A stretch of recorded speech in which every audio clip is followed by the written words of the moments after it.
When the holidays start to feel a bit repetitive, reach for a Sprite Winter Spiced Cranberry and put your twist on tradition. A bold cranberry and winter spice flavor fusion, Sprite Winter Spiced Cranberry is a refreshing way to shake things up this sipping season. And only for a limited time. Sprite, obey your thirst. Hey, welcome to another snack-size edition of our show, How Success Happens. I'm Dan Bova, writer and editor at entrepreneur.com. And every week, we are cherry-picking some sound advice from business leaders to help inspire you and fire you up. So, speaking of sound advice, let's get to this week's featured guest. Isaiah Chavous is the CEO of Noctal, which is an AI-powered sound design platform. That sounds great, but what? What exactly does that mean? Well, here's what it is. Noctal is a library of 200,000 plus sound effects that are fully human-made. These are made by Foley artists, sound designers, and studios. There's no synthetic or AI-generated audio because, as Isaiah told me, his goal is to make life better for humans, not worse. And all the sounds are cleared for commercial use in films and games, podcasts, branded entertainment, all that stuff, which addresses a major licensing challenge that often comes with AI. So, this seems like a great idea to me, and it seems like a great idea to investors because a lot of them have gotten on board. The company recently raised $1.8 million seed round led by Dan Caruso of Caruso Ventures. Now, Isaiah isn't unfamiliar with doing things that other people like. He led business development and partnerships at the AR gaming company Jadu. Maybe I'm saying that right. Maybe I'm not. It's spelled Jadu if you want to look it up. But he secured collaborations with people like Michael Bay, Elton John, Snoop Dogg, Grimes, among many, many others. So he's done a lot, and he's poised to do a whole lot more from what I could tell talking to him. And his success has not just been about making something that's great, but also by walking into meetings and convincing other people that this is something worth investing in. So, we, the good people here at How Success Happens, asked Isaiah how he keeps calm in those big moments where he's walking in the room to make a pitch, and then to get his advice for dealing with the kind of inevitable rejection that comes when you're in the pitching game. Some tricks that I've learned about conquering nerves in big moments. In order to conquer nerves in big moments, stressful moments, any moment you feel like you're under pressure, I would say converting the idea or the feeling of anxiety into excitement is the first thing to do. And then the other part is just having absolutely blind confidence in yourself for a moment in time. Even if it's manufactured, telling yourself that you can do something often means you can. If you actually care about what you're building, you've created something from a personal place first. It's just like being an artist or being even an engineer. Anything you create often is coming from your personal experience with that. It's your brainchild, it's your baby. And so hearing no is often taken in the same way, very personal. And so before you even begin the process, start with the understanding that everyone's going to say no.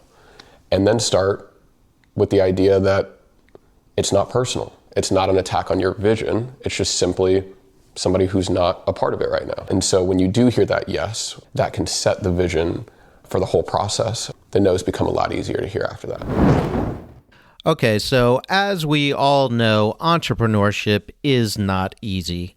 It's not like having a regular job where you have a bad day, you have a good day, whatever, the weekend, yay.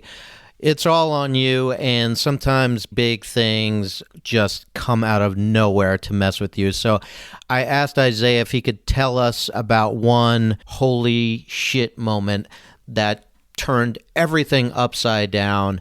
And man, he had a big one, having experienced the horrible loss that so many faced in the Palisades fires this year. So one holy shit moment. To start the year, the biggest holy shit moment was definitely when my house burned down in the Palisades. That was crazy. Now, that was, I guess, seemingly unrelated to a business venture, but it was right at the time when we were formalizing and kicking off and scaling the company after we had closed our round of fundraising. And not only did we have to continue to deliver and design and iterate on product and expand and grow, but I was also unrooted from all of my belongings. And so I realized that building something with people who are your support systems, both creatively, socially, mentally, or practically, is really what matters. And that remained intact, and in fact has only grown. It really ended up being, I'm sure, a blessing in certain ways, but your house burns down, you say holy shit, for sure. And it was that teamwork and that coming together that Isaiah told me led to what he says was his proudest moment of 2025. A specific time this year that I've been really proud is when we finally launched the Noctal beta to the public. We locked ourselves into an Airbnb for nearly 2 weeks and just worked all night, all day, had a lot of creative sessions, a lot of hard days, and then we finally got the vision in the hands of customers. And that I was proud not only of the vision coming together, but the people and the team. Really proud moment this year. So what is one piece of advice or something he wish he knew when he was just starting out? One thing that I wish I knew when I started out, for anybody who's looking to build a company or a startup or a product, is that you need the ability to rely on somebody who is unwavering in their conviction of the vision with you in order to scale and succeed. You need to trust that when your battery is low, they will step up and vice versa. And so ensuring that you secure that reliability in people early on is super important. And luckily I did do that, but it wasn't necessarily told to me.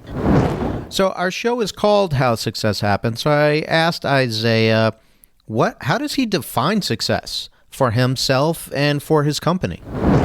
My definition of success is fulfilling your purpose. That can look like a lot of different things. That can mean a lot of different things. But it's ultimately showing up, knowing that every step you take and every decision you make and the highs and the lows are part of your plan and part of your purpose. And to be honest, I don't believe that changes. The end result, I believe, of fulfilling your purpose and your calling, if you want to call it that, is ultimately building something bigger than yourself. Okay, so getting back to his product, there's over 200,000 sounds in the Noctal library. Does he have a favorite? My favorite sound in the Noctal library, we have 200,000 plus, so that'll be a hard choice. But what comes to mind, I don't know the name of the actual file, but it is a cityscape ambient track with a calm city ambiance. You hear subtle cars passing and people chattering. It's peaceful. It reminds me of driving at night, thinking. It's a good sound. So we talked a lot about the kind of tough realities that can come with entrepreneurship, but what about the good stuff? I asked him, when's the last time he kind of looked around the room and was like, holy cow, we did this? I had a moment yesterday where I had that moment where I was like, I can't believe I'm here. So yesterday was the day I was nominated for Forbes 30 Under 30 for this year. Very exciting. The team was very excited. We found out in the morning, phone was exploding with messages and texts and calls. And then the LA team got together and we worked all day. And we got a lot of amazing work done. It was a lot of fun. And then we went to dinner and all sat around the table. And it was one of those moments where you realize that an idea that started as an abstract thought turned into a group of unwavering, very talented, important people all working together for one mission. And that's surreal. Okay, so since he's been so open and honest about everything about his business and what it takes to be an entrepreneur, I asked him to go down one more level and share something that maybe wasn't his proudest moment. And here's what he had to say. Okay, a funny story that I don't think anybody will know. Shout out to my COO and co-founder, Mr. James Paul. Love you, buddy. Him and I, after we closed the seed round, made it out to our lead investor's house, and we were on a golfing trip to celebrate. And we got out on this beautiful green and performed horribly. It was probably the most embarrassing golf game we'd ever played.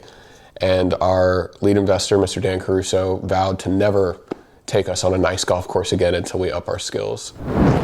Gotta love that. And I think that's a great place to end, because that is your permission to go out and work on your golf game.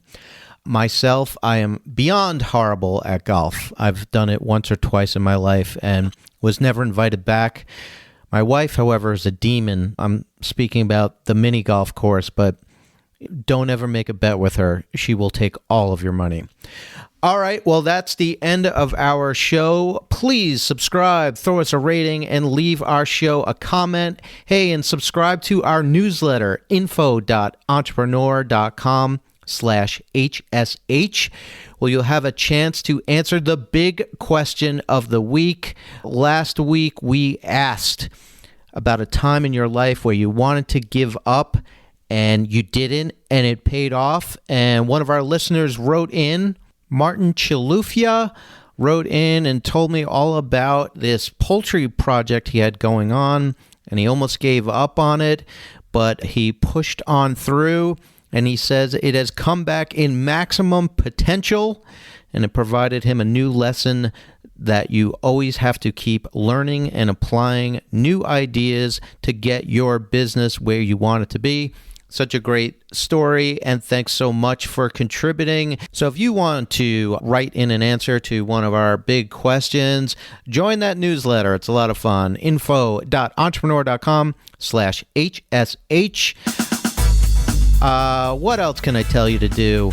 Oh, check out my Substack. This should be fun, where I write a lot of goofy little things.